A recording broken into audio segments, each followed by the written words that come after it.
Yesterday's prophecies for today's world. But greater is he who is in you than he who is in this world. The Holy Spirit dwells in every believer, and he is in you, and you need not be afraid. And now, Hal Lindsey's Bible study, the book of John. First, let's establish the time. The scholars who have done extensive study of the feast seasons and so forth all agree that John chapter 10, at least the first part, followed within a day of what happened in John chapter 9.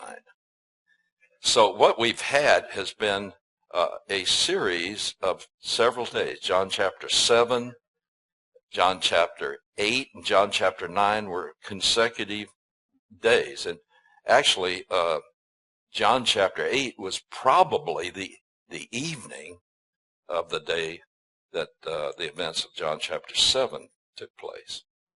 Now, John chapter 10 is something that will take place, or did take place,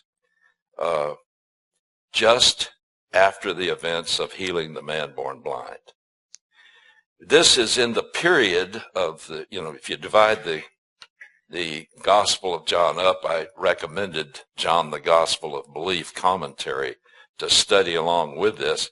He divided this up in a very, very good fashion. This would be the period called the period of conflict. And beginning in chapter 6, going all the way through chapter 11, we call it the period of conflict during the time of Jesus' ministry. And John chapter 10 begins to really pick up the tempo of conflict. He already stirred up a hornet's nest in John chapters 7, 8, and 9, but now the tempo really picks up, so watch that. The place, where did it take place? It took place in the temple environs in the first part. Maybe, I've been so many times to Jerusalem, and it's interesting. They still have a sheep market at the northeast corner of the walls of the city of Old Jerusalem. They used to have a sheep market there in Jesus' day, and perhaps that's what triggered the comments that Jesus made here. Now, I think that you'll be amazed to see that John chapter 10 is really the Psalm 23 of the New Testament, because it really springs off of many of the thoughts of Psalm 23.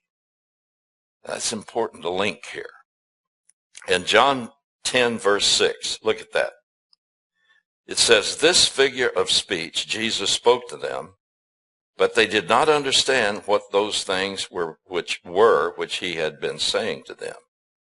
Now, figure of speech is not really accurate.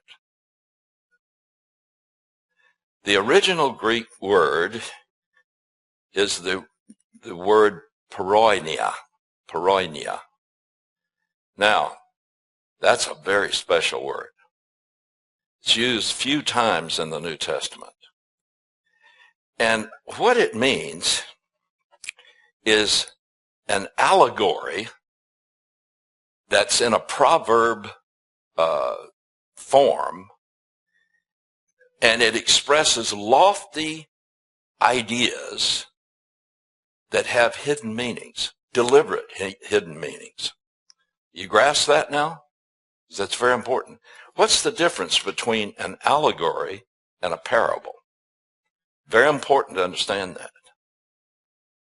A parable has one basic point. Only one. And you really have to know that when you're studying the Gospels. However, an allegory has many points. In other words, an allegory just keeps on giving more and more information that springs off of a symbolic use of several different things. So you can teach several points in an allegory, whereas the only intention of a parable is to teach one basic point. Got it? All right, so just remember now, but the word paroinia is a word in Greek that is very special, a very special kind of allegory, because it expressed very deep truths, and it expresses those truths in such a way that the meaning will be hidden to some, but not hidden to others. And this is the first time Jesus has started really using that. First allegory that he's used in the Gospel of John. All right, so let's now look at verse 1. I've retranslated a few places here. I'm using the New American Standard basically, but as I was studying the original Greek, I've retranslated a few things because it makes it a little more accurate. Truly, truly, I say to you, he who does not enter by the gate into the fold of the sheep, but climbs up some other way, he is a thief and a robber. All right, now this sets up a contrast right here. Jesus is going to develop several factors relating to sheep, the sheepfold, the gate, and so forth. And he's going to develop all these factors, and then later on he will begin to apply those to a very specific situation that existed in Israel because of their false religious teachers. All right, so the issue here is there's a contrast between the one who comes to the gate of the stockade and the one who does not come to the gate of the stockade, but stealthily crawls over the wall and doesn't come in by the main gate. Now let's go and watch Jesus develop this. But he who enters by the gate is a shepherd of the sheep. Now, in the original Greek, this is in a syntactical form. There's no definite article before the word shepherd because in the context it's designed to focus on the fact of a genuine shepherd. In other words, a genuine shepherd is not going to creep into the stockade where all the sheep are without going through the main gate. You see, every village, let me try to paint a picture. Every village in ancient Israel, and I'll tell you a lot of places in Israel today, the same way as it was thousands of years ago. Every village and town has a central stockade. It has one gate, and shepherds come in at night, and they all put their sheep into this one stockade. And they all go in through the same one gate, okay? Now, Jesus is using that to illustrate some incredible truths. So, if someone doesn't come to the main gate and sneaks in, it's obvious that he is a thief. And the word means to take something that is not yours, thief. Robber means to do something by violence, to take things by violence. So he's both a thief and a robber that doesn't come to the main gate. Now, every stockade also had a gatekeeper. The gatekeeper knew all of the local shepherds. And when you came to get your sheep, you had to identify yourself to the gatekeeper. Or else he wouldn't open the gate for you. So, but he who enters the gate is a genuine shepherd of the sheep.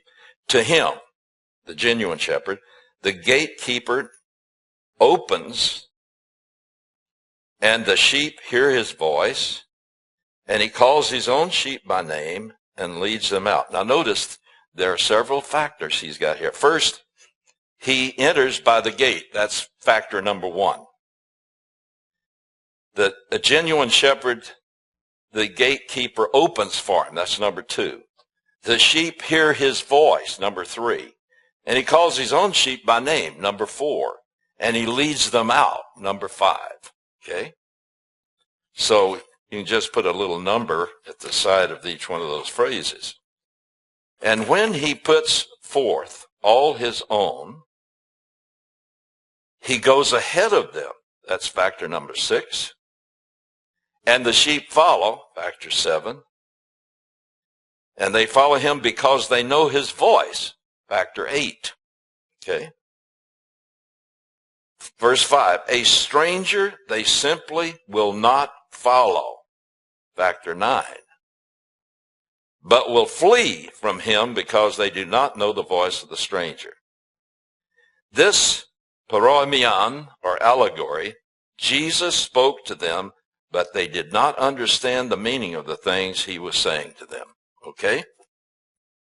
All right, so Jesus has basically laid out here the various factors that he's going to construct an allegory with all around the common practices of shepherds and sheep, and the practice of putting the sheep at night in the stockade and then picking them up in the morning, and how they would recover their own sheep. You see, many of you, I don't want to overtax this, many of you have heard me speak about this before, that sheep were never branded or marked. And so the shepherd, a true shepherd, a genuine shepherd, taught his sheep to know his voice because he would make a certain musical sound that was his own. No one else would have the same. And they knew every one of their sheep by name. They'd name them. Now, some of them had a lot of sheep, so you had to get pretty shrewd. But they actually, a real shepherd knew his sheep by name. And this was a familiar thing. Everyone listening to this, they knew exactly what Jesus was saying. But boy, is he about to swing a right hook to the thieves and robbers who had come in to the place that God had assigned for true spiritual leaders and had taken over the flock of Israel. And yet they did not come in by the gate. So let's go ahead. All right, now Jesus, using that allegory, he switches scenes just a little bit, and he names himself one of the factors. In verse 7, Jesus said to them, "Truly, truly, I say to you, I am the gate of the sheep." Now later he's going to say, "I'm the good shepherd." But here he names himself as part of that allegory, "I am the gate." So what does he mean by that? I am the gate of the sheep. All who came before me are thieves and robbers, but the sheep did not hear them. I am the gate. Now he begins to define what that means. If anyone enters through me. Now this is looking at the events of a shepherd when at night he would bring the sheep into the stockade. So he says, if they enter through the gate, through me, I'm the gate, then they're going to be safe. And he says, he will be saved and will go in and out and find pasture. In other words, I will not only bring them into the security of the stockade, where they'll be mixed with other sheep that are not the shepherds. But I will also allow them to come in and out. And this is a picture of the believer who enters into God's place of security while he's here in the world, and he is saved, even though all of the sheep around him are not the shepherd's sheep. But they are safe as long as he puts them into the stockade, and then he comes to get them in and out. So they can come in and out. They can not only have security, but he makes sure that they're secure to feed in the pasture and to have life. So he says in verse 9, I am the gate. If anyone enters through me, he will be saved, and I'll go in and out and will go in and out and find pasture. The thief comes only to steal and kill and destroy.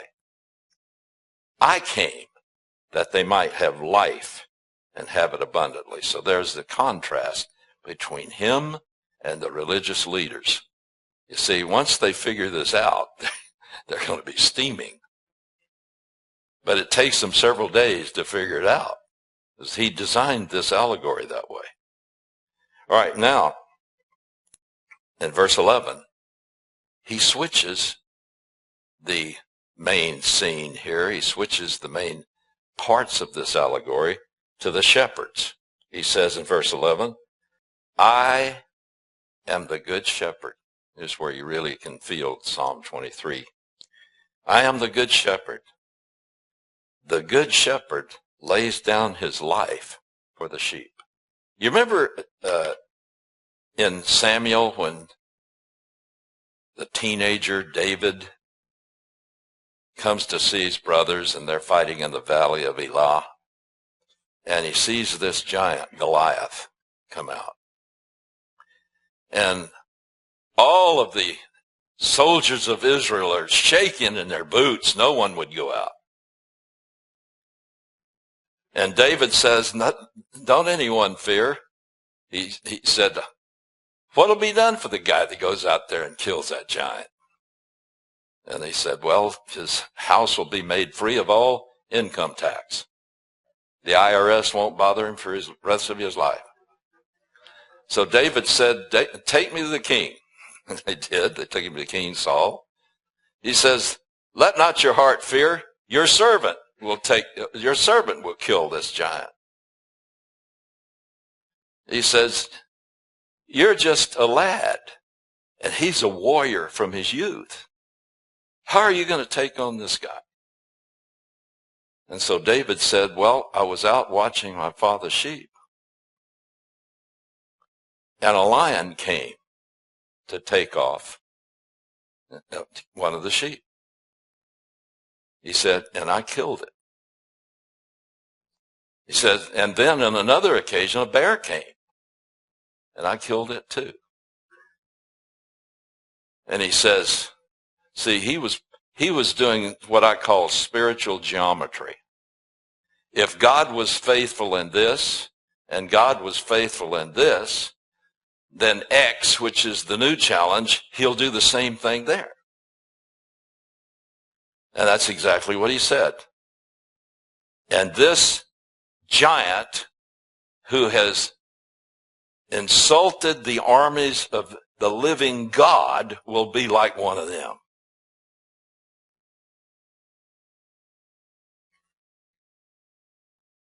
Boy, we need some Davids today, don't we? Well, start playing spiritual geometry. And, it's what I call, if you know 2 parts of a right triangle, you can figure out the unknown part, can't you? Any 2 parts of a right triangle, you can figure out the other part.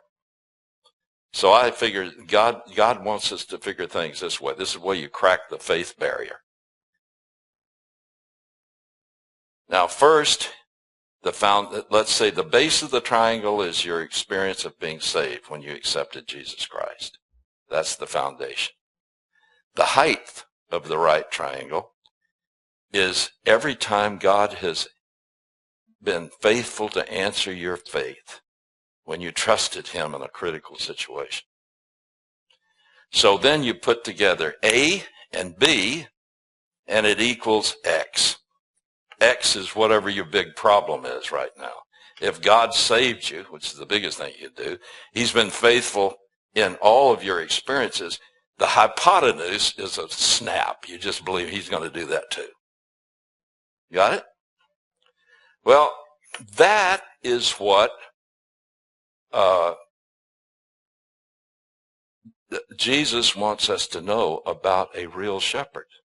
A real shepherd, if he sees one of his sheep being attacked, he doesn't run off. He doesn't flee.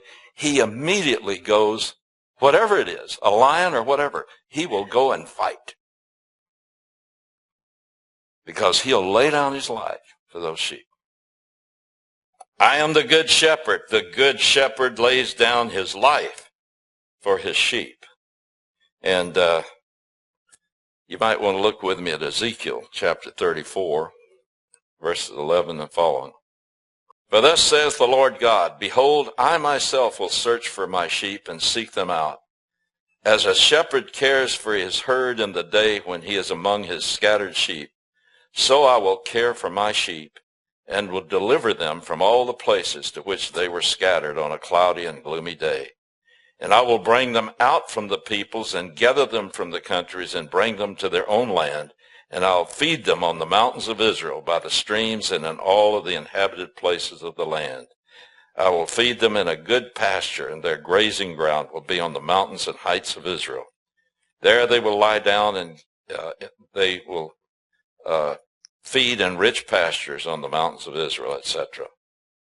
You know, the imagery of a shepherd and the sheep is used all through the Bible. And the idea is, once you believe in Jesus Christ, you become one of his sheep. Now, he doesn't want us to just claim a promise in order with wrong motives. You know, when you claim a promise, you want to make sure that, first of all, the promise fits your situation.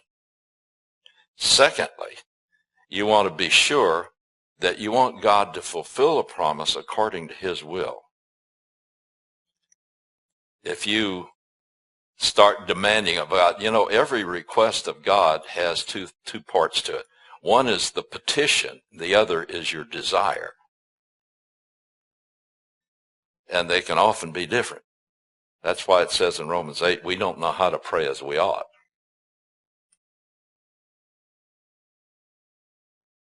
For instance, you may have had the experience, you pray for, I want that one to be my wife, or I want that one to be my husband.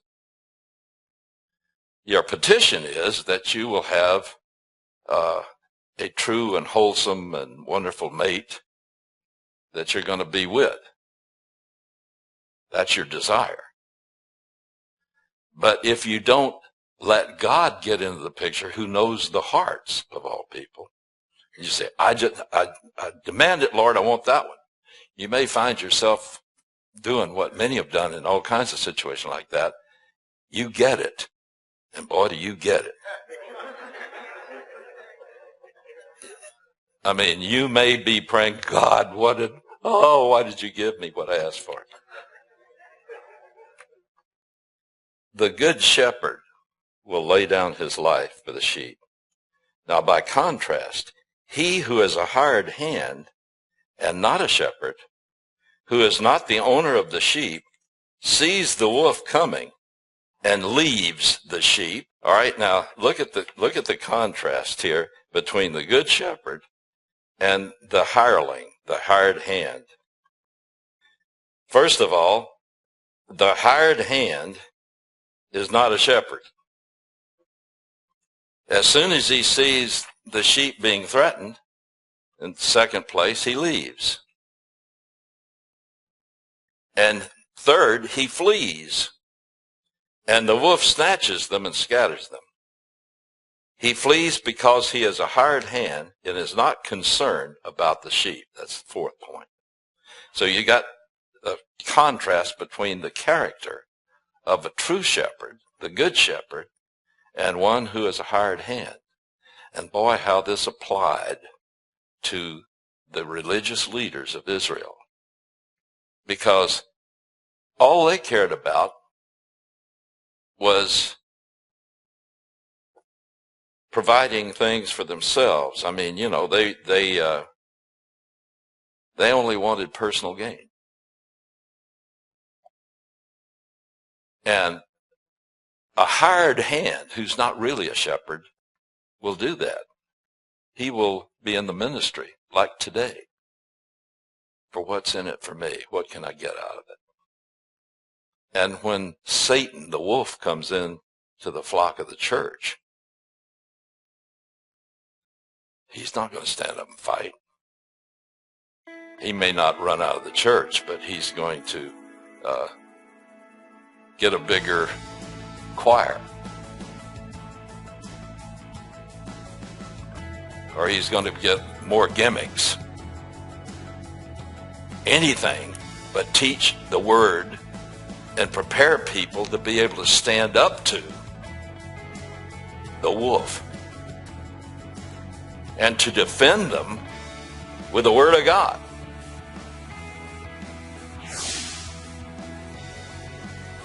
Join us next week for the continuation of Hal Lindsey's Bible study of the book of John.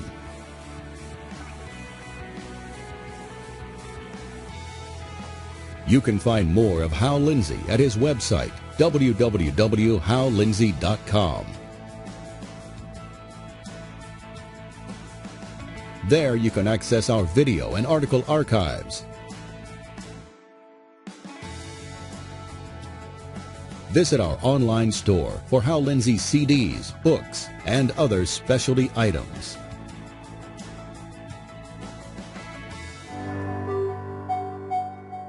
Hal Lindsey is pleased to present his newest audiobook, Vanished into Thin Air, read in its entirety by Joel Weldon. The moment Paul uses the word mystery, it signals that he is going to reveal a new truth not known before. In this book, Hal Lindsey answers the questions most often asked. What is the rapture? When will it take place? Who will go?